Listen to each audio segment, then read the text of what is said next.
Hey everybody, it's Jason Blaha here, and today I want to chat with you guys a little bit about where we should be adjusting volume in our training programming, because we have these topics about things like maximum recoverable volume, and oftentimes it's largely dependent upon a whole lot of lifestyle factors.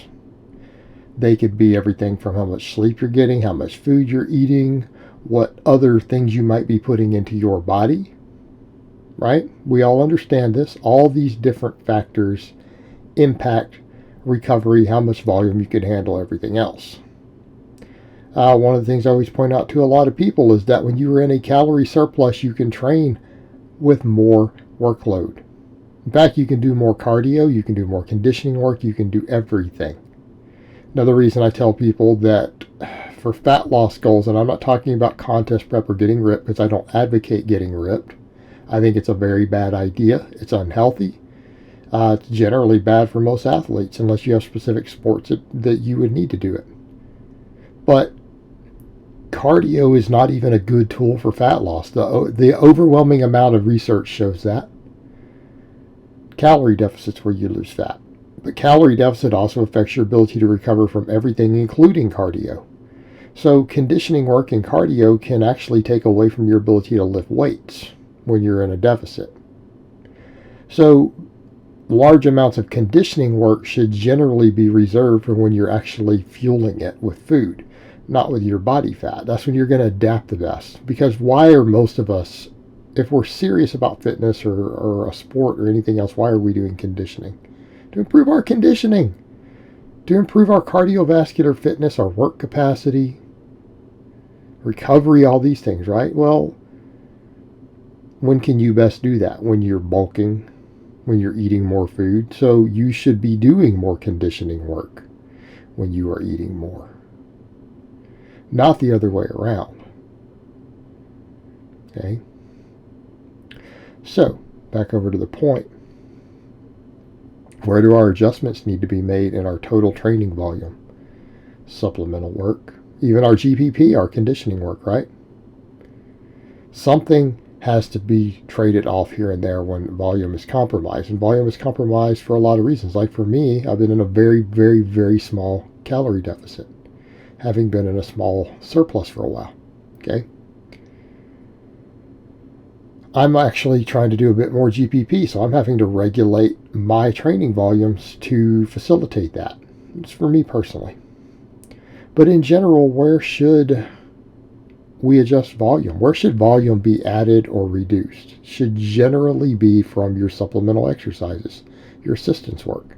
Things that I'm doing in this video, right? You guys see me doing chain dips, floor skull crushers, reverse hypers, my heavy ones, not my restoration ones. Heavy work on it.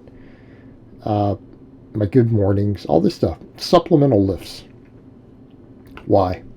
Because most training programming is built around set amounts of workloads and volume for your primary type exercises. What I mean, for example, we could look at the three most popular things that are pretty well out there. Number one could be something like conjugate, which is what I do, the conjugate method. All your main exercises are set programming for the most part. You're running certain waves, and you might run different waves of speed work, right?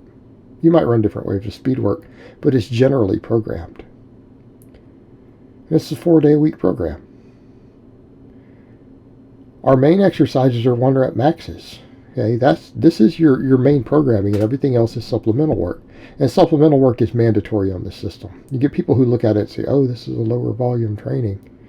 Do you think we come in and hit a max deadlift and go home? You need to look closer at the programming. That's nonsense.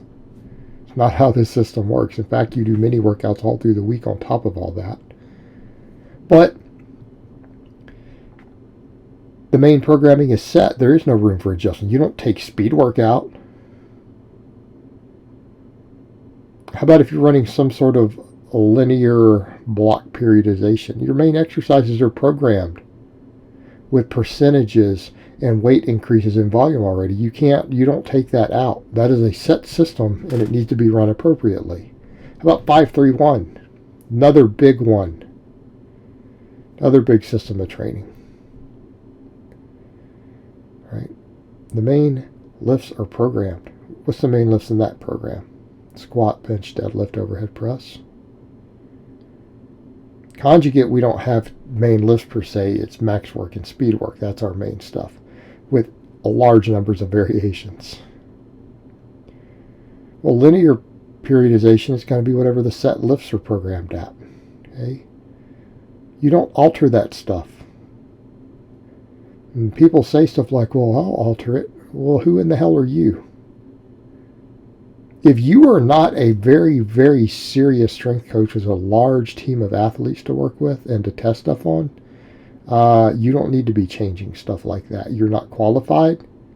You're taking systems that are well proven, well understood, that work, and thinking that you with limited knowledge and experience are going to change them. Let me put it this way. That kind of makes you stupid. You're probably a little bit of a dumbass, or you're a naive kid. Which, when we're naive kids, we're all dumbasses. I was too. Right? You can admit that. Don't change those things. You have no business changing them, and that includes for yourself. Where do you change volume? Off the supplemental lifts. If you need more training volume, you could add more supplemental work. It could be how many reps and sets you're doing. It could be the number of exercises you're doing. You know, because realistically, we look at these and say, well, I need all these different angles. Well, not necessarily. Adding another angle can be very, very beneficial if you have the recovery resources and it's a weak link. What do I mean? Let's say you need more shoulder work. But you're doing rear delt stuff, obviously, band, pull aparts, face pulls, rowing.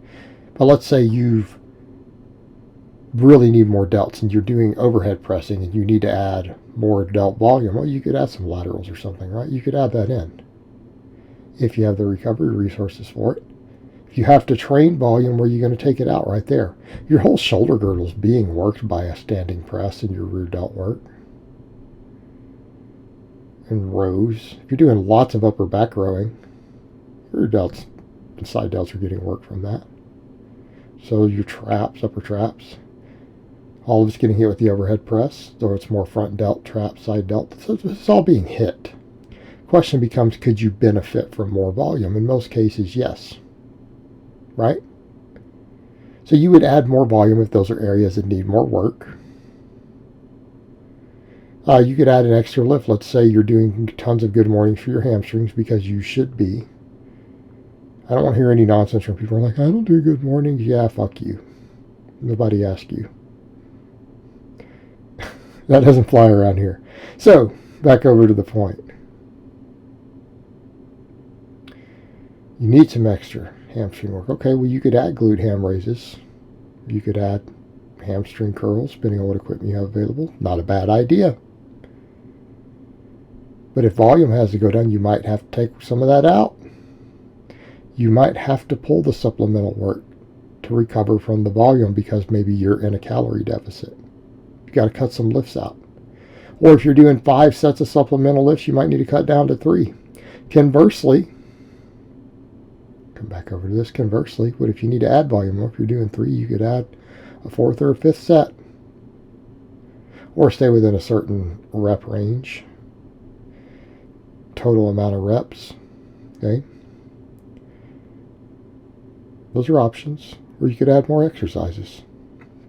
Add another exercise back in. What about your conditioning work? Well, the amount of GPP you're doing is going to depend on a lot of that. How much conditioning work are you doing? How much restoration work? And a lot of your restoration work doesn't really beat up your recovery. It doesn't matter. You can do tons of restoration work. You can do tons of band work for your rear delts.